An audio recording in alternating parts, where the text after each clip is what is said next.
ये मथुरा वृंदावन ब्रजभूमि है। ऐसी जमीन पर रहने का अवसर कभी कभी इस प्रकार का प्राप्त होता है। मथुरा तो बहुत लोग आए गए होंगे, चले गए, लेकिन इस तरह का अवसर जो देखने को मिला, अपने अपने परिवार की एक समुचित जब कभी जाओ तो ध्यान में रखो। सब लोगों को एक ट्रेंड होना जाना चाहिए कि 4-5 आदमी परिवार के बच्चे फ्री रहे, एक चद्दर इस तरह से देहात की लकड़ी लगाकर डाल। ये देखो मैदानों में चद्दर डाल रखी है और कोई तकलीफ नहीं। इसको कहते हैं वास्तव में तपस्या। कितने चूल्हे जल रहे, अगर गिना जाए तो कोई गिन नहीं सकता। अपना खाना, अपना बनाना और अपना रहना,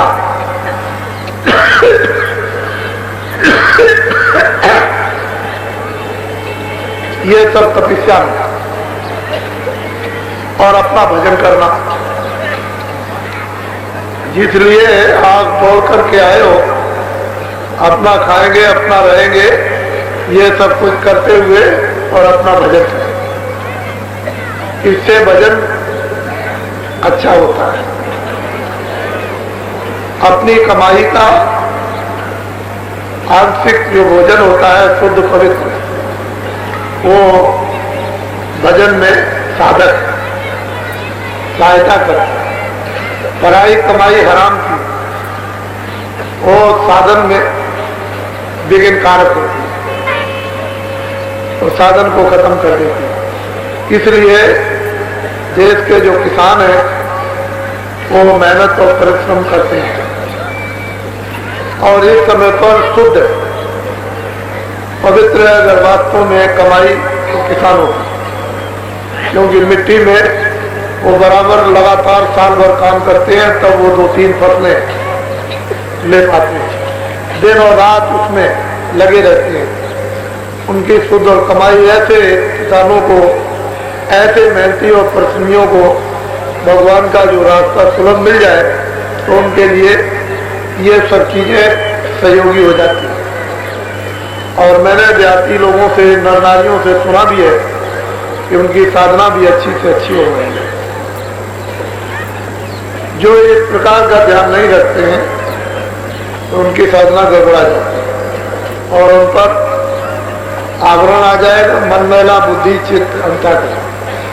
तो ऐसे ऐसे दृश्यों को जाकर के हम लोगों को एक एक देखना चाहिए, क्योंकि कोई चीज सबसे जो छोटी देखी जाएगी, यहाँ ये नहीं है कोई भेदभाव किसी के साथ किया कि भाई तुमको यहाँ रहना और तुमको यहाँ नहीं रहना। जो घुस गया तो घुस गया, जो बैठ गया तो बैठ गया, जो लेट गया तो लेट गया। उसमें अमीर हो या गरीब हो, तुम बाहर जो लोग चद्दर लगा करके पड़े हुए हैं उनसे पूछो तो आपको उन्हीं से पूछ करके और देख के पता चल जाएगा कि ये लोग कैसे कहते हैं। ये छोटी छोटी चीजें, रहने की, उठने की, बैठने की, आव की, भाव की, ये श्रद्धा की, प्रेम की, ये एकता की, ये छोटी छोटी चीजें जो देखते हैं वो अपने लिए शारीरिक एक रतन है। ये जमा होना ही चाहिए। अगर ये सब चीजें अपने अंदर जमा हो जाए तो फिर तकलीफ किस बात की, किसी बात की। हम लोग चलेंगे, इस तरह रहेंगे, ऐसे बैठेंगे, ऐसे सत्संग सुनेंगे, ऐसे स्मरण करेंगे, ऐसे ध्यान करेंगे, ऐसे भजन करेंगे। फिर मिट्टी को ऐसे लेकर के, क्यों ये आपने न मालूम कहाँ कहाँ की मिट्टी अपने ऊपर डाली, झूठी मूठी और गंदी, उसको लेकर के सिर पर बोझा लाद लिया। तो मिट्टी को डाल के कैसे उसको उतारेंगे। एक चिड़ी मार छोटी छोटी चिड़ियों को पकड़ता और बाजार में ले जाता था तो एक आदमी खड़े होकर देख रहा, 8 आने 8 आने 8 आने 8 आने, तो लोग उसकी चिड़िया खरीद रहे। तो उसने देखा कि 1 घंटे के अंदर 50 चिड़िया खरीद गई। सस्ती के जमाने में 25 रुपए हो गए। कह लगे ये तो धंधा बहुत अच्छा है, चलो अगर मैं भी ऐसा धंधा करूं तो मुझे भी आमदनी हो जाए। तो तालाब के किनारे गया, वहां चुपचाप देखता रहा। एक बड़ा सा केकड़ा, बड़ा वाला, किसी तरह से उसने जाला डाल करके उसको पकड़ लिया और पकड़ करके बाजार में ले आया। तो सुबह से और शाम तक बैठाएगा, उसकी तरफ किसी ने देखा भी नहीं। जब शाम हो गई, बाजार उठ के चलने लगा तो मट्टी उठा के उसके ऊपर डालता है। तो लोगों ने पूछा, भाई तुम ये क्या कर रहे हो? कह रहे मैं इसके बड़प्पन पर मिट्टी डालना हूं कि ये इतना बड़ा होकर के इसकी कोई कीमत नहीं लगी। और छोटी छोटी चिड़िया मेरे सामने भी गई, 8 आने 4 आने की सब चली गई, खाली होकर के चला गया और इसका 1 पैसा भी दाम नहीं लगा। तो मैं इसके बड़प्पन पर धूल डालता हूं। तो ऐसे बड़े मत बन जाओ जो आप पर धूल डाली जाए। छोटे बनने में बड़ा सुख है, बहुत आनंद है। छोटे बनने में बड़े गुण है, छोटे बनने में बड़े राज। छोटा बनना चाहिए, बड़ा नहीं बनना चाहिए।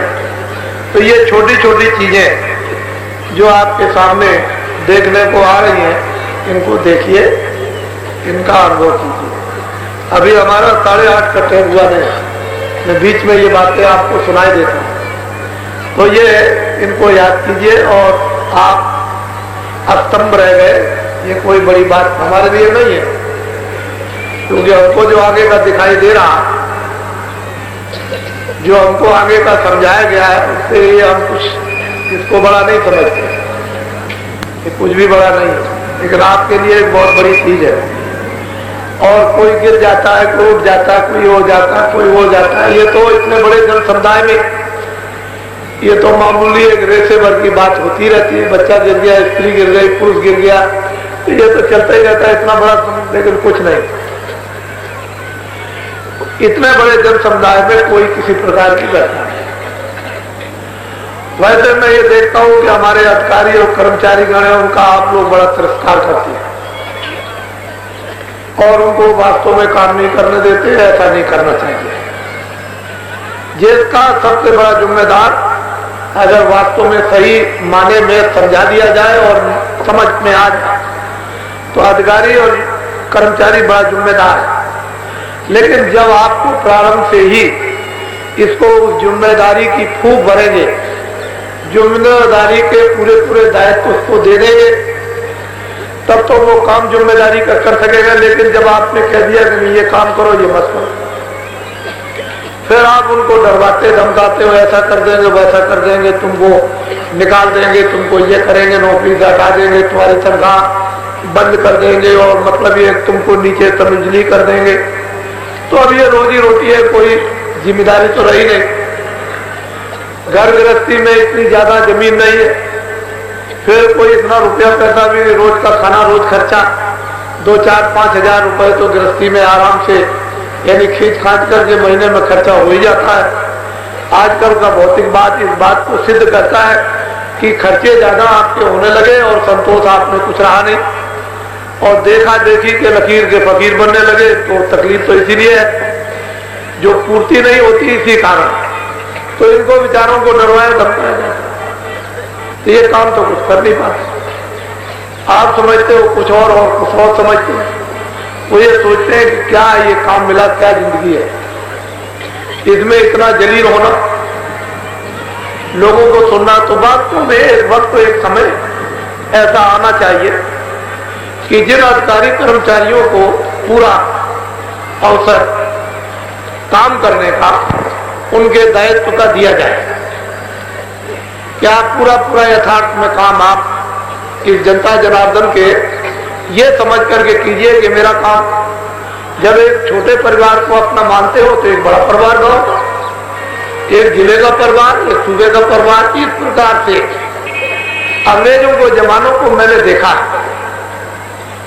भली बात कर्मचारी अधिकारियों को भी मैंने खूब अच्छी तरह से देखा और बड़ा उस जमाने में अनुभव किया। तो वो कोई चीजें अभी दिमाग से गई तो है नहीं। ठीक है, वो लोग चले गए, उनका कानून चला गया, उनका न्याय चला गया, उनकी कार्यशैली चली गई। आपका न्याय आ गया, आपकी कार्यशैली आ गई, आप आ गए। लेकिन ये बात सही है कि जो कुछ घटना आज हो रही वो पहले नहीं होती थी। तो अधिकारियों को यह अधिकार था, अपने काम का दायित्व था, उसको पूरा निभाते थे। अगर 100 अधिकारी हैं तो भूल चूक में एक तो गलती करता था, 99 ठीक। अब आप उनको काम नहीं करने देते हो तो 100 के 100 अधिकारी और कर्मचारी क्या करें? उनका दोष नहीं। तो आप लोगों को ये पाठ पढ़ाया गया है कि छोटे से छोटे और बड़े से बड़े कर्मचारी अधिकारी का सम्मान करें। आप करो, औरों को और जो चाहे सो कर, लेकिन आप तो करो कम से कम। एक पर पार्टी एक प्रणाली इस प्रकार की डालो। उन लोगों को भी चाहिए, कर्मचारी अधिकारियों को, कि जो लोग सम्मान करें उनके लिए भी कुछ सद्भाव रखो, जिससे आदान प्रदान में एक नवीन किसी चीज की स्थापना होती चले और उसे स्थापना का एक काम भी हो, उस स्थापना का एक आराम भी हो।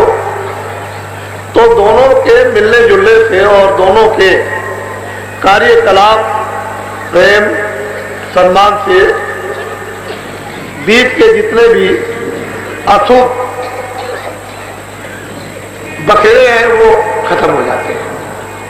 लेकिन मैं यही देखता हूं, यही अधिकारी जब उनसे कभी कहा जाए कर्मचारियों से कि सत्संग सुन लीजिए, क्योंकि आप तो जिले में रहते हैं, इतना बड़ा जिले का दायित्व, तो कहेंगे लोग देख लेंगे कि बाबा जी के यहाँ गए। अरे भाई ये तो धार्मिक चीज है, मैं तो कोई बुरी चीज कहता नहीं हूं। जब आप सुनोगे नहीं तो आपको यही बात रहेगी। तो ऐसा मालूम होता है कि उनको बहुत डर लोगों ने लगा दिया कि बाबा जी के पास जाओगे, उनकी बातें सुनोगे तो तुम्हारा हम नुकसान कर देंगे। मैं उनको ये विश्वास दिलाता हूं कि बाबा जी के पास आओगे, बाबा जी की बातें सुनोगे तो आपका कोई नुकसान नहीं होगा, आपको डरने की जरूरत नहीं। लेकिन कर्मचारी अधिकारियों में सब जगह पिछले साल से बहुत ही अच्छी भावना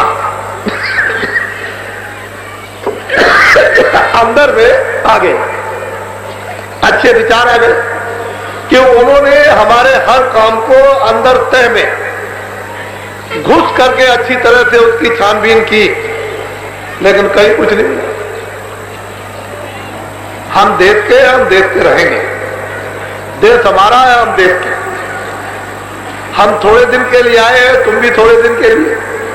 हम तुम सबको मानते हैं, हमारे यहाँ कोई भेदभाव नहीं। हम तुम्हारे, एक मोटी सी बात, हम कोई ऐसा काम नहीं करते कि जो अपनी जात से कोई मन में विकार पैदा हो, क्योंकि हम अगर मन में विकार पैदा करें तब तो बड़ा मुश्किल हो जाए, बहुत कठिन हो। अब बात बात के लोग आते हैं, नए भी आते हैं, पुराने भी आते हैं।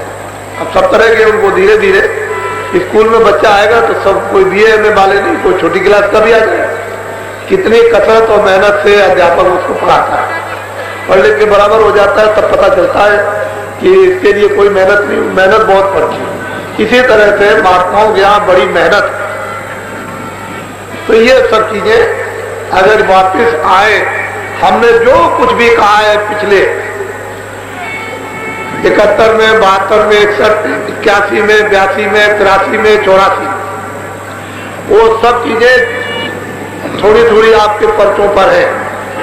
हमने जो वादा किया है वो जब वक्त और समय आएगा और समय आप उसका सहयोग देंगे तो हम सब वादे आपके पूरे कर देंगे। और हमको कुछ नहीं चाहिए, हमें कुछ नहीं चाहिए। हम न किसी पद के भूखे, न किसी राज के भूखे। हम तो जो भूख लगी हुई है वो ये है कि तुम्हारा कल्याण हो जाए, इसकी भूख लगी हुई है और इसी के लिए प्रयास। हम किसी पद के भूखे नहीं है, लेकिन अब क्या करें, उलझा हुआ वक्त हो, रोता हुआ वक्त हो, चिल्लाता हुआ वक्त हो, अनाचार का वक्त हो, कोई किसी की सुनता ना हो, कोहराम मचा हो, तो कोई ना कोई तो भगवान इंतजाम करेगा। कुछ ना कुछ, किसी न किसी में तो कोई प्रेरणा देगा, किसी न किसी में तो कोई ज्ञान देगा। तो इसलिए जो बातें हैं वो आपके सामने है। अब समय पूरा हो गया, 8:30 बजा थी। जय गुरुदेव,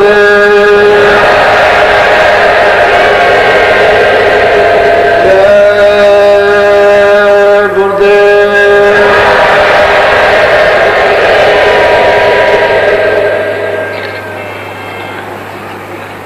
मनुष्य शरीर एक अनमोल रत्न है। अनेकों जन्मों के पुण्य, अनेकों जन्मों के शुभ संचय कर्म जब उनका आपके पास भंडार जमा हो जाता है तो ये मनुष्य शरीर आपको मिलता है। अनेकों जन्मों की अनेक संसिद्धि, उसका जब कभी भंडार हो जाता है तो संत मिलते हैं और संतों के द्वारा तब ये मार्ग, रास्ता मिलता है। ये अनमोल मन शरीर है। बहुत समय आपका निकल गया, थोड़ा सा समय और आपका रह गया। इसी बीच में संसारी काम रोध होके करते हुए जो आपको नामदान भजन करने का दिया है वो जरूर करें। उससे कमाई आत्मा के धन की हो जाएगी। चलते चलाते चाहे किसी के पास कुछ हो या कुछ ना हो, समय पूरा होते ही मकान मालिक निकाल बाहर करेगा, फिर जो कुछ भी तुम्हारे पास था वो सब यहाँ पड़ा रहेगा। अगर तुमने होशियारी की होती, मनुष्य शरीर को काम में लिया होता तो कुछ ना कुछ वजन से कमाई करके रख लेते और आज जाते वक्त में वही धन आत्माओं की रक्षा करता। तो जो लोग इस तरह से इस जगत में मोह ममता में फंसे हुए हैं, उसी को सब कुछ मान रहे, अचानक में वक्त आ जाता है छोड़ देते। हमने अचानक में बहुत लोगों को छोड़ते देखा, सब छोड़ के चले गए, इधर तो कुछ रहा नहीं, उधर कुछ जमा नहीं किया। अब ये मनुष्य शरीर फिर कहाँ मिलता है, फिर इसकी प्राप्ति नहीं। संत मत में जब नामदान मिल जाता और कमाई आप अभ्यास आप साधन यानी भजन करना शुरू कर देते हो, उसी दिन से तो बूंद बूंद जमा होना शुरू हो जाता है। चाहे आपके 2 साल बाकी हो, इसमें बैठे हुए कई लोग जो अगले साल तक उनका फिर दर्शन नहीं होगा, इसमें कई लोग बैठे हैं जो अगले साल तक नहीं रहेंगे, वो इस किराए के मकान से चले जाएंगे। लेकिन अगर अभी उनको बता दिया जाए कि ये चला जाएगा तो अभी पागल हो जाए, क्योंकि मौत का खौफ भय मामूली नहीं। इसलिए उनको ये चाहिए कि वो सब की भजन करें। उससे एक एक बूंद जब जमा होगा, जब घाट पर तुरंत बैठेगी, मन को बुद्धि को चित्त को रोक कर तान कर सूरज का आप सहयोग दोगे और कानों से सुनोगे और आंख से देखोगे, बस आपको मिलना शुरू हो जाएगा धीरे धीरे धीरे। और वही है वक्त जब शरीर से सूरत अलग होने को होती है तो उसे कोई पीड़ा नहीं ब्याती है, आसानी से मिट जाती है। और क्या होता है, जब लोग ध्यान भजन करते हैं तो इस शरीर से धीरे से एक तरफा ध्यान करके सामने और धीरे से इस प्रकाश जो सूरत का अंदर फैला हुआ है वो धीरे धीरे सिमटा होता है। और जब ये यहाँ आ जाता है तो ये शून्य होने लगता है अपने आप, जैसे मौत के वक्त में शून्य हो जाता है। आपने देखा होगा कि आधा घंटा बैठा रहो तो ऐसे पैर नहीं हिलता, ऐसे नहीं हिलता, ऐसा मालूम होता है कि क्या हो गया, शून्य हो जाता है। तो सूरत के प्रकाश सिमटाव के साथ ही साथ शून्यता आती जाएगी, क्योंकि उसी की वजह से तो ये चेतन है। और जब उसका भात इसमें से खिंचने लगा तो शून्यता आने लगी। तो जब सूरत सिमट करके जब यहाँ आ जाती है तो मौत के स्थान पर आ गई। अब ऐसी सूरत खड़ी हो गई आंखों के सामने तो मौत कुछ नहीं, मौत है ही नहीं। उसकी मौत की उसको छू करके भी पीड़ा है, मौत किसको कहते हैं। लेकिन जब तक उसका सिमटाव सूरत का नहीं होता और यहाँ पर आकर के वो खड़ी नहीं होती अपने समूह को बनाकर, तब तक मौत है, उसी की असहनीय पीड़ा है और जन्म मरण। तो अपने को ध्यान और वचन से इस तरह से धीरे से सिमटाओ कि इधर से ख्यालात हटा लो, इधर से सब ध्यान काम से, काज से, बच्चों से, इनसे उनसे, दोस्तों से, मित्रों से, लड़ाई से, झगड़े से, रुपए से, पैसे से, सब तरफ से चित्त को, मन को और बुद्धि को हटा करके और उतनी देर के लिए आप सूरत के साथ दे दीजिए, सिमटा शुरू हो जाए।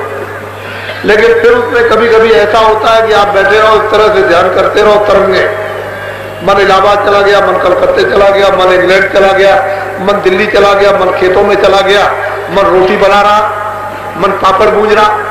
तो तरंगों में वो काम करता, तरंग नहीं उठा, तरंगे तो पर्दे की वजह से, लेकिन उतनी देर के लिए रोक लो। अच्छा, और फिर ऐसा भी होता है कि जब आप ध्यान से हट जाओ या भजन से, तो कुछ नहीं ख्याल आए, और जब ध्यान भजन में बैठो तो फिर ख्याल आते रहेंगे। तो इसलिए उनको अंदर में बराबर निरख परख रखो कि मन कहाँ जाता है। तो क्षण क्षण पे पता चलेगा मन वहां गया तो उसको ले आओ, फिर इधर भाग गया उसको ले आओ, फिर इधर भाग गया उसको ले आओ। तो जहां जहां जाए पता चल जाता है कि वहां गया, तो उसको थोड़ा रोक करके थोड़ा सा रखो और उसको कहो कि भाई देखो, तुमको भी दुख उठाना और हमको भी दुख उठाना, अभी यत्न कर लो, अभी रास्ता मिल गया, नहीं तो तुमको भी 84 जाना और हमको भी। तो जीवात्मा मन को समझाती है, अभी तुम भी मार खाओगे, हम भी, इसलिए अभी हमको मिल गए, रास्ता मिल गया, सहयोग मिल गया, तो अब कम से कम ये तो कर लो। तो मन को जब बताया जाता है दुनिया के दुख कि तुम क्या थे और तुम कहाँ पड़े, रो रहे, चिल्ला रहे, तुम्हारी कोई सुनवाई नहीं, तो फिर मन जो है वो उदास होता है। और सूरज का साथ देता है। जब साथ देने लगता है तो असली बात यह है कि एक एक बूंद भजन से और ध्यान से जो एक एक बूंद प्रगट अंदर में उसको जब, और वही वक्त पर आपके सहयोगी बन, कमाई करोगे नहीं, ध्यान भजन करोगे नहीं, ऐसे सोचते बैठे रहोगे तो ठीक। दूसरी बात यह है कि थोड़ा सा कम, 4 रोटी खाते हो तो 3.5 खाओ, 3 रोटी खाते हो तो 2.5, आधी रोटी की भूख रखना चाहिए। लेकिन ये नहीं कि अच्छा मिल गया तो दूना खा लिया, तो फिर वजन नहीं होगा, पेट लेकर के बैठा रहे, वजन नहीं होता। हमेशा आधी रोटी की भूख रखो, जिससे हजम भी हो जाएगा और उसका रस भी बन जाए। ज्यादा खा लोगे हजम भी नहीं होगा, पेट खराब हो जाएगा, रस भी नहीं बनेगा। खास विशेष बात यह है कि आप लोग थोड़े से संयम से रहो। संयम का मतलब यह है कि 2, 4, 5 दिन हफ्ते में ब्रह्मचर्य का तो पालन करता तुमने रखा था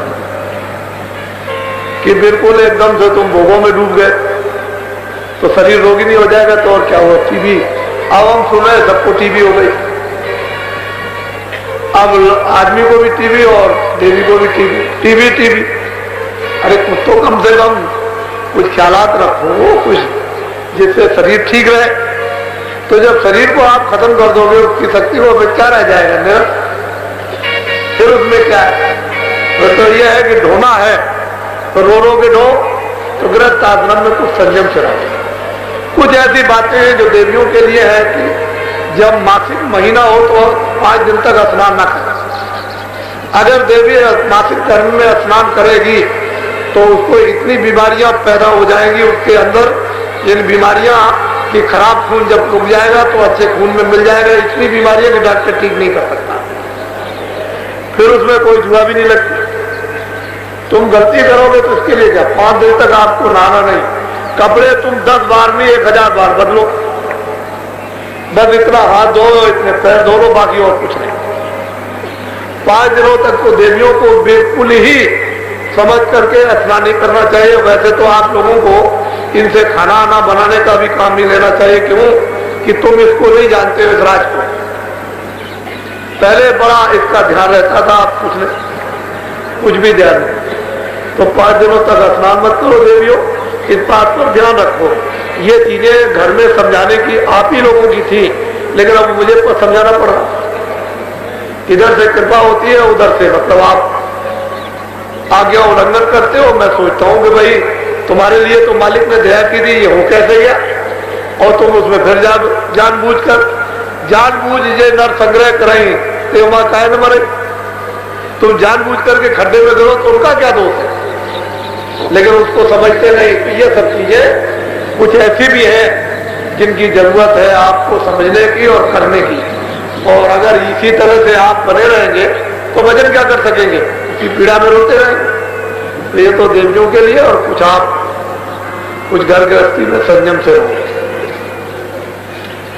संयम से रहा करो तो अच्छी बात है। जब आप संयम से रहोगे तो भजन आपका ठीक बनेगा, उसमें उल्लास उत्साह रहेगा कि आज हमको भजन करना। जब आप पहले ही इरादा करके रहो कि भाई सुबह उठेंगे भजन करेंगे, सुबह इरादा कर लो, दिन में जब भी समय मिलेगा तो भजन करें, तब भजन कर लेंगे, ध्यान कर लेंगे। जब आपके मन में उत्साह उल्लास रहेगा तो वो हो जाएगा, कोई ना कोई टाइम मिल जाएगा। लेकिन जब कहोगे कि नहीं आज नहीं कल कर लेंगे, कल नहीं परसों कर लेंगे, परसों हो जाएगा कल कर लेंगे, तो आज कल के बीते और सर जाते चाल। आज वो कल का समय बीत गया और चला गया, तो कल की खबर कौन। इसलिए ये बात छोड़ दो कि आज नहीं तो कल करेंगे, कल नहीं तो परसों करेंगे, ये नहीं। ये कि नहीं मुझे तो करना है आज 24 घंटे में। जब ये उल्लास और मन में दृढ़ संकल्प रहेगा तो भजन, जो भजन का रस मिलेगा, मस्ती चढ़ती है। दुनिया का सब कुछ ऐसा मालूम होता है, कुछ नहीं। हाँ ये मट्टी है बस है असल में, लेकिन अब बहुत दिनों से बसे पड़े हुए हो, कितने जन्म जन्मांतरों के पर्दे तुम्हारे ऊपर में इसी प्रकार के वासना, काम, क्रोध, लोभ, अहंकार के डूबे हुए पड़े हैं, और तुमको ढके हुए हैं। तो तुम्हारे पास क्या है, कुछ उन्हीं से ढके हुए, वही उठते हैं और वही डुबा देते हैं। फिर काम उठता है, क्रोध उठता है, लोभ उठता है, मोह उठता है, अहंकार, उसी में सारा जीवन चला जाता है। इससे तुम ऊपर उठ नहीं पाते हो। महात्माओं का ये है कि इससे ऊपर उठ जाओ। तो ये सब चीजें हैं। अब मैं ज्यादा आज नहीं बोलूंगा, शाम को कुछ कहूंगा। आप लोग जो काफिला निकलेगा उसकी आप लोग पूरी तैयारी करें।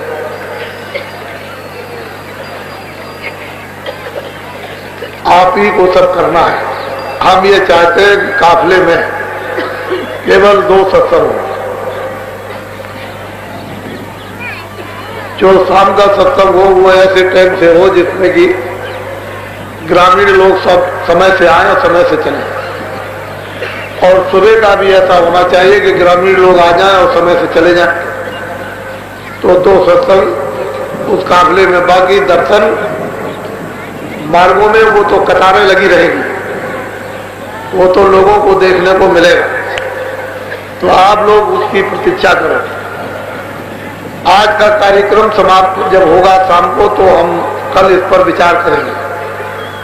इस पर गोष्ठी करेंगे कि किधर से शुरू किया जाए ठीक रहेगा। काफिले की तैयारी के लिए शहर के अंदर आप कोई कार्यक्रम न रखें, शहर के बाहर मैदान में। हमको अपने काम पर पूरा भरोसा है कि वहां लोग आएंगे। तुम ये कमजोरी मत रखना कि वहां कर देंगे तो कौन आएगा। ये अपने दिमाग से बात निकाल देना, क्योंकि ये काफिला होगा और 16 महीने से हम चुप रहे, उसका संदेश होगा। ये 16 महीने से जो चुप बैठे हुए हैं, जो कुछ कहने नहीं दिया, उसका संदेश होगा। उसको सुनने के लिए सब लोग उत्सुक पहले से ही हैं और अब तो बहुत आपके जाने के बाद उत्सुक हो जाएंगे। और आप लोग कुछ अच्छे विचार वाले जमाने की रफ्तार को जरा देखें और उसका बुद्धि से अनुभव करें कि आया जमाने की रफ्तार कुछ बदलेगी या नहीं बदलेगी।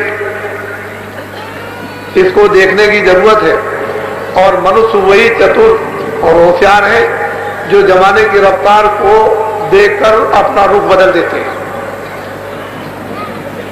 वही लोग और अच्छे काम में सब लोग, कोई आंख से, कोई कान से, कोई जिब्या से, कोई उंगली से, कोई पैर से, कोई आव से, कोई भाव से, हर तरह से मदद। अच्छे काम के लिए, बुरे काम के लिए बिल्कुल नहीं, मदद दें। हम ही ने सारा का सारा बिगाड़ दिया, अपने घर से लेकर के और सब कुछ। और हम ही लोग जब इसकी कोशिश में लग जाएंगे तो घर से लेकर और बाहर सब कुछ ठीक हो जाएगा। ऐसा मत समझो कि कुछ ठीक नहीं हो सकता। अभी तुमको काशी की बातें याद नहीं है। वो जो काशी से शिव जी काशी छोड़ के चले गए 79 में, अभी काशी वापस नहीं गए। उन्होंने हमको वापस जाने का कोई संकेत नहीं दिया। अगर मुझे संकेत दिया होता तो मैं आपको फौरन कह देता। अभी वो बारी बार विचर रहे, पता नहीं क्या करेंगे। लेकिन ये बात सत्य और सिद्ध है कि काशी छोड़ गए। आपको ये काशी के उस जगह शाला में ये बताया था कि जब आखिरी जग होगा तो उसमें 10 करोड़ आदमियों की उपस्थिति होगी, उससे कम नहीं होंगे। चाहे जहां से, चाहे आसमान से 10 करोड़ आए, चाहे जमीन से निकल जाए, हमको इससे कोई मतलब नहीं। हमको तो 10 करोड़ से मतलब है। जब वो जग होगा जिस मैदान में, अभी तो मुझे कोई संकेत नहीं मिला, लेकिन जब होगा तो 10 करोड़ आदमी उस जग में होंगे और उस जग के बाद फिर कोई जग नहीं होगा। यानी वैसे जग होंगे, हमारी तरफ से नहीं होगा। वैसे तो जग होते रहेंगे, ऐसा मत सोचना कि और जग नहीं होंगे, और होते रहेंगे, लेकिन हमारी तरफ से नहीं।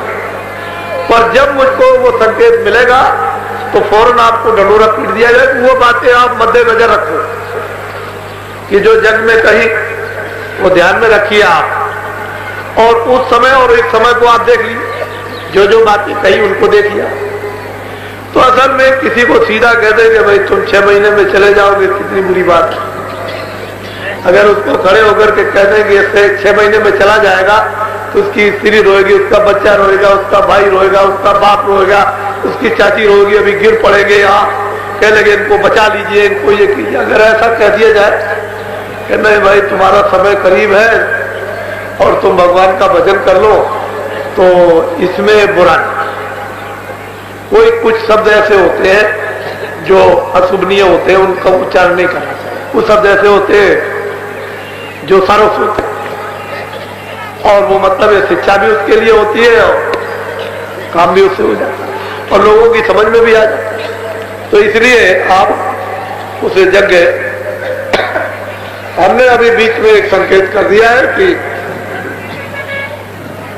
जो राजकाज का काम करते हैं, प्रबंध करते हैं, अगर उनकी कोई बात समझ में नहीं आती है, जो आने वाला समय उसके लिए वो लोग अगर सलाह लें तो उनको एक बार की तो त्यागी बनना ही पड़ेगा। बिना त्यागी बने हुए काम होने वाला नहीं और बिना सलाह लिए हुए काम होगा भी नहीं।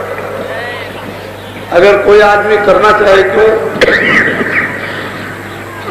आबादी बहुत हो गई, ऐसा मत समझो कि मेरे पास कोई सूचना नहीं आती, ऐसी बात नहीं। आबादी बहुत हो गई, आबादी बहुत हो गई, आपने बहुत प्रबंध किया, कुदरत को मंजूर नहीं। जब आपने कहा था 50 करोड़ 50 करोड़ 50 करोड़, हम भी सुनते आए। कुछ लोगों ने कहा 40 करोड़ 40 करोड़, वो भी हमने सुने। कुछ लोगों ने कहा 55 करोड़ 55 करोड़, वो भी हमने सुना। कुछ लोगों ने कहा 60 करोड़ 60 करोड़, हम तो बराबर सुनते आए। हम तो उस समय जब सत्याग्रह नहीं चला था तब के 30 साल सत्याग्रह को देखते रहे। देश आजाद हो गया, इतना दिन हो गया आजादी, इसको भी देख रहे, तो सुनते चले आए। और आपने बहुत प्रकार के यत्न किए, लेकिन प्रकृति से आप टिक नहीं सके। कुदरत ने आपको उखाड़ फेंक दी। उस आपने पाप भी कराया, गुनाह भी कराए, इनके ऊपर लदे भी, ये बीमार भी बने, रोगी भी बने, ये रो भी रहे और चिल्ला भी रहे, और कुदरत से आप टिक भी नहीं सके। नेचर आप उसके अनुकूल नहीं चलेंगे, टिकने नहीं देगी, ये सोच लीजिए आप अच्छी तरह से। तो मैंने ये कहा था कि 42.5 करोड़ की वोटर लिस्ट का मताधिकार लोगों ने अभी पिछले दिनों में प्रयोग किया था। तो क्यों भाई, जरूरत तो पड़ता है कि 70 है, चलो 80 सही, लेकिन एक घर में एक ही बच्चा है, एक है, तो मैं देखिए, तो मतलब यह है कि अगर एक ही बच्चा घर में है तो मतलब ये फिर ये कैसा इतना बड़ा बच्चों का समूह। लेकिन कुछ नहीं, आप फिर इस पर विचार करो। आप लोग जो राजकार्य कार्य करते हैं वो फिर विचार करें। इसमें कर्मचारी जलील होंगे, इसमें अधिकारी जलील होंगे, इसमें जनता जलील होगी, इसमें ये होगा, कोई और रास्ता निकालो। अगर आपकी समझ में नहीं आता कोई रास्ता तो फिर महात्माओं से पूछो कि इसके बारे में कोई रास्ता बताइए कि समस्या का कुछ समाधान हो जाए और इस जलीलता से निकृष्ट काम से फुर्सत पा जाए। अरे भाई, कोई ऐसा भी काम करो जिससे जय जयकार हो। ऐसे काम करने से क्या होता है? तो इस समय पर ऊपर और नीचे की तो कोई बात नहीं है। 42.5 करोड़ तो ये हो गए और एक परिवार में 4 बच्चे तो 1 अरब 60 करोड़ और 42.5 इनको जोड़ दिया जाए सीधा, तो यही 2 अरब से आबादी ज्यादा हो गई। और जिनका वोटर लिस्ट पर नाम नहीं है और उनके बच्चे और जो खाना बदोश है, जो घूमते रहते हैं और बांग्लादेश से आए, इन लोगों की किसी की भी कोई इसके साथ गिनती नहीं है। ये तो आपके आंकड़े के साथ ही गिनती है। तो अब ये बताइए कि ये हाल है, आप क्या करेंगे? जब आप किसी घेरे में रहेंगे तो कोई बात आप समझ नहीं पाएंगे। अरे क्या है, देश का काम करते हो, देश में रहते हो, देश की सेवा करते हो, मानव की सेवा करते हो, मानव का इंतजाम करते हो, मानव को प्यार दो, मानव को अच्छी चीजें दो, मानव को अच्छा रास्ता दो, मानव को चरित्र और डरने की क्या बात है। महात्माओं के आकर के सबको लोग निर्भय बना देते हैं। अशोक को देखिए क्या कर दिया। क्या कोई मोदी जी ने कोई राज किया? महावीर जी ने कितनों को बदल दिया? कोई राज? कृष्ण ने कितनों को बदल दिया? कोई राज? ये तो सोचने की चीज है। बड़े बड़े ऋषि मुनि सिद्ध आए, उन्होंने बदल दिया लोगों को, तो उन्होंने तो कोई राज नहीं किया। वो तो ये देखते हैं कि इनसे काम लिया, तमाम राजकाज का काम ले लिया, उनको एक दिशा दे दी, एक रास्ता दे दिया, एक सूझबूझ से काम होता है, सूझबूझ नहीं तो कोई काम। तो ये बातें मैं इसलिए संकेत कर रहा हूं जिसकी लोगों को जरूरत है, और हमारे कर्मचारी इस बात को लिखेंगे, नोट करेंगे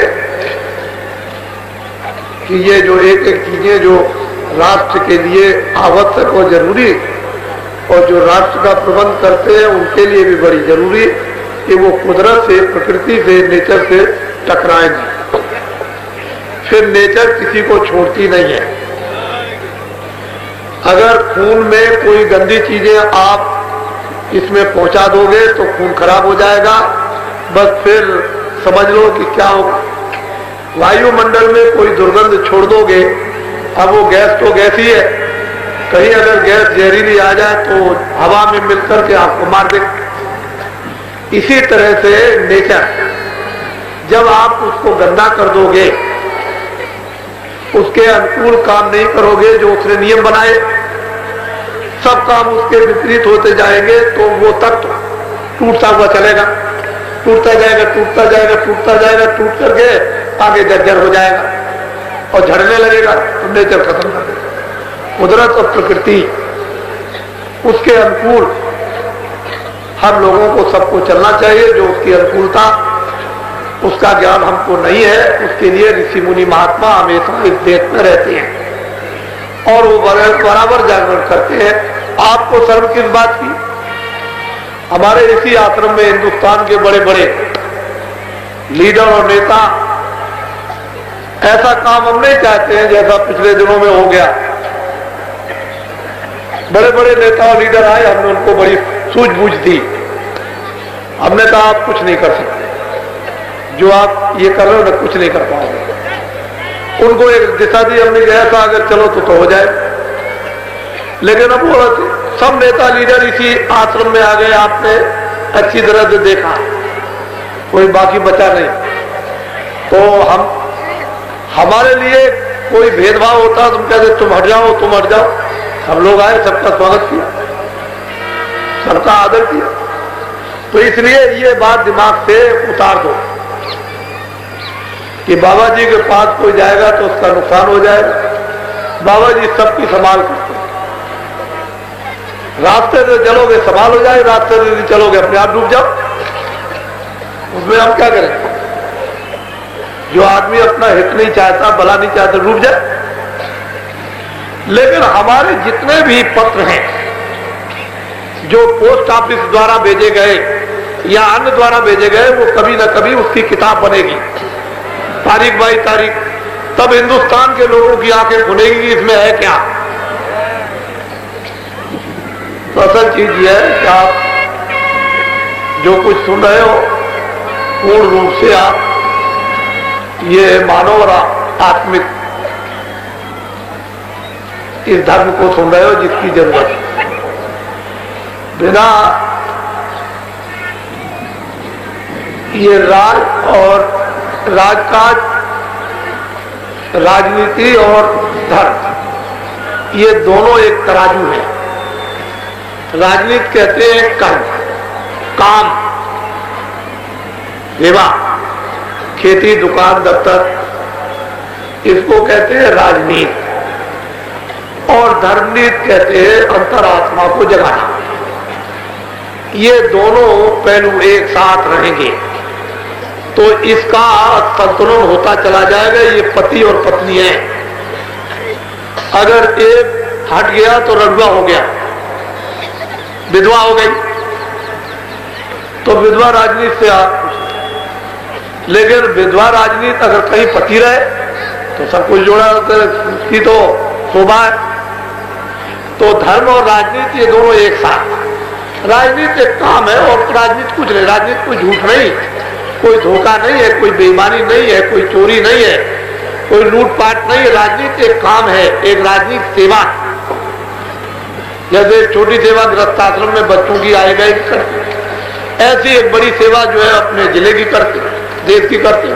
तो राजनीति एक सेवा है, राजनीति एक व्यवस्था है, और उस व्यवस्था के लिए, उस ज्ञान के लिए हमको चाहिए वो धर्म जो बराबर बोध कराता रहे कि देखो इधर मत जाना, इसी सेवा को करना। और आप उससे विचलित हो गए तो राजनीति खंडित हो जाए, अशोभनीय हो जाएगी, फिर राजनीति में दुर्गंध आने लगेगी। क्यों? कि व्यवस्था बिगड़ेगी, उसमें दुर्गंध आएगी। तो ये कब दुर्गंध आई, व्यवस्था कब बिगड़ी? जब धर्म हट गया। तो धर्म कोई ऐसी चीज नहीं है कि जिसको आप उड़ा देंगे हवा में। धर्म वो एक अस्थाई है, वो मानव के अंदर छुपा हुआ और 24 घंटे में बोध होता है। आप कहीं भी रहो, किसी जगह कोई भी गलत काम करो, फौरन आपको ये संकेत मिलेगा ये काम ठीक है। लेकिन आप इंद्रियों के वशीभूत होकर वो कर लेते हो, पीछे कहते हो भाई ठीक तो नहीं किया। जो क्षणों में जो बोध होता है वही धर्म है कि ये काम ठीक नहीं, लेकिन कर लिया। चोरी करने वाला जाता है, वो ये सोचता है काम तो ठीक नहीं है, अगर पकड़ा जाऊंगा तो बड़ी मुश्किल होगी, लेकिन वो चोरी कर लेता। जब उसको ये बोध हो गया ये काम ठीक नहीं लेता है। तो धर्म मानव मात्र के अंदर जब तक ये जीवात्मा उसके द्वारा बराबर मतलब संकेत आपको मिलता रहेगा, लेकिन बुद्धि अगर स्थिर रहेगी तो कंट्रोल हो जाएगा। कितने चिंतन का काम कर दिया, मन ने संकल्प विकल्प किया कि नहीं ऐसा वैसा ये वो, और बुद्धि निश्चय करती है तुम भाई चोरी करने जाते, पकड़े जाओगे, मारे जाओगे, जेल जाओगे। तो अहंकार कहता है कि नहीं सब कुछ नहीं, हम इसको नहीं मानते। तो दीवार लग गई, बुद्धि नष्ट हो गई। बस आप चोरी कर लो, जो चाहो तो कर लो। उसके बाद में बस बन गया। तो अधर्म, जो धर्म लोप हो गया अधर्म। तो धर्म कहीं बाहर नहीं है, तुम्हारे सबके अंदर है, और उसको समझ नहीं पाते हो। इतनी ही बात है। तो आज ये आखिरी दिन है, आज 25 तारीख है। आप लोग ऐसे बैठे हुए हो जैसे कुछ लोग गए ही नहीं। मैं तो 22 तारीख से ही आवाज दे रहा हूं कि अब आप जाए, अब जाए, अब जाए, लेकिन ये देख रहा हूं कि कुछ नहीं, वैसे कि वैसे। और ये भी बात सही है कि एकाएक जाएंगे तो सवारियां होनी चाहिए बैठने के लिए। तो ऐसे बड़े जन समुदाय में राज इंतजाम कारकों को गाड़ी की व्यवस्था करनी चाहिए, एक स्पेशल ट्रेन। क्योंकि अगर आप स्पेशल ट्रेनों को अगर आप चला दें तो हम अरबों रुपये आपको पैदा करा दें साल में, बगैर किसी टैक्स लगाए। कोई टैक्स लगाने की जरूरत नहीं। मैं 4 बिल हिंदुस्तान में लगवा दूं और इधर से उधर, उधर से इधर आपको अरबों रुपया मिल जाए। लेकिन आपको व्यवस्था करनी चाहिए। ये पैसे देकर के आए, अगर आप व्यवस्था कर देते तो कितनी बड़ी आमदनी होती। बस की आमदनी है, तांगे की आमदनी, सबको भी, छूंचे की आमदनी, छोटे दुकानदारों की आमदनी, सब्जी की आमदनी, ईख की आमदनी, कितनी बड़ी आमदनी, और गरीबों का भी गुजारा। इतने बड़े जन समुदाय में सरकार का भी काम हुआ और मतलब है गरीबों का भी काम हुआ, और कितनी बड़ी आमदनी। लेकिन अगर आप ऐसी व्यवस्था जो स्वेच्छा, जिसमें किसी को कोई कष्ट ना हो और आमदनी हो जाए, कोई पीड़ा ना हो, धन संग्रह हो जाए और वो देश के काम आए, ऐसा धन फलता फूलता है जो स्वेच्छा दे। लेकिन ये इंतजाम करना चाहिए अधिकारी कर्मचारियों को, ये बात याद करानी चाहिए कि इतना बड़ा जन समुदाय आया तो इनके लिए कोई ना कोई प्रबंध अवश्य होना चाहिए। जब गुजरात में जब जंग हुआ था तो गुजरात के वहाँ के लोगों ने बसों से, कि वहाँ से बसें पंजाब की तरफ जा रही हैं तो कर दिया, इंतजाम कर दिया उन्होंने। यूपी में आ रही तो बसों का इंतजाम कर दिया, उधर मध्य प्रदेश में जा रही। ऐसा आपको भी इंतजाम करना चाहिए।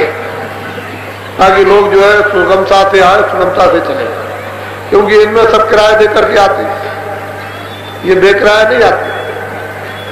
तो सब आए बेचारे, मतलब ये इस पर भी आपको नजर रखना चाहिए। और फिर यह कि अगर आप ऐसा इंतजाम नहीं करते हो तो मैं समझता हूं, मैं ये सोच रहा हूं फिर क्या होगा देश का, क्या कर सकेंगे। इसलिए हमारे पास 10 करोड़ आदमी तो नामदानी है, और मैंने उन आदमियों से कोई काम अभी नहीं लिया, ना तो उन आदमियों से कोई काम लिया और ना उन भूतों से कोई काम लिया। और 10 करोड़ है, 10 करोड़ यहां नहीं आते। ये तो एक घर से एक आदमी मिल जाएगा, एक गांव से एक आदमी, 2 आदमी।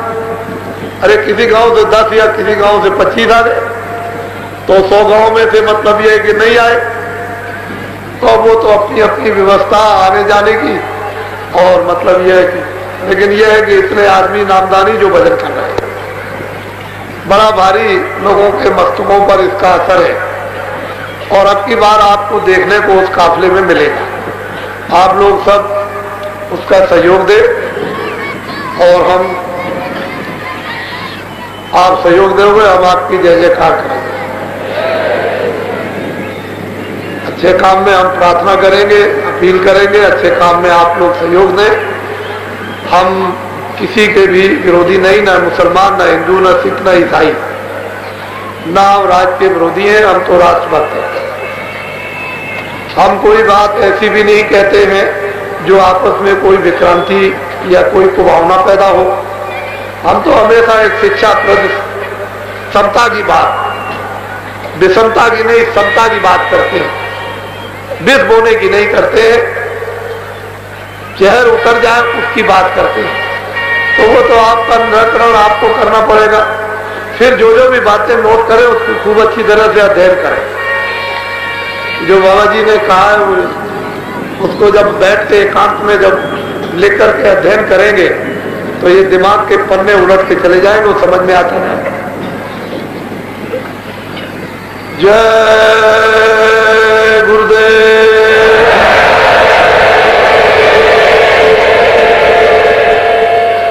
जय गुरुदेव।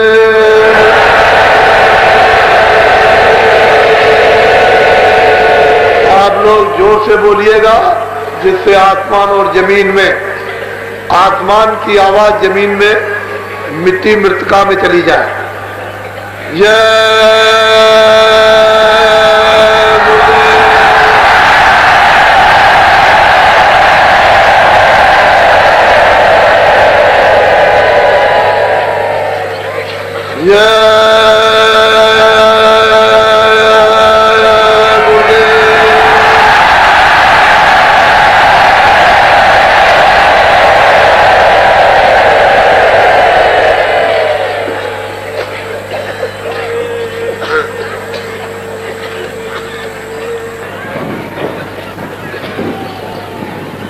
जो जाने वाले होंगे,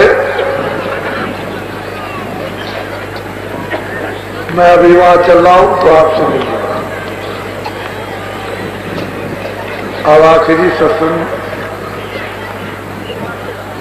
15 मिनट पहले से आने की आप कोशिश करेंगे।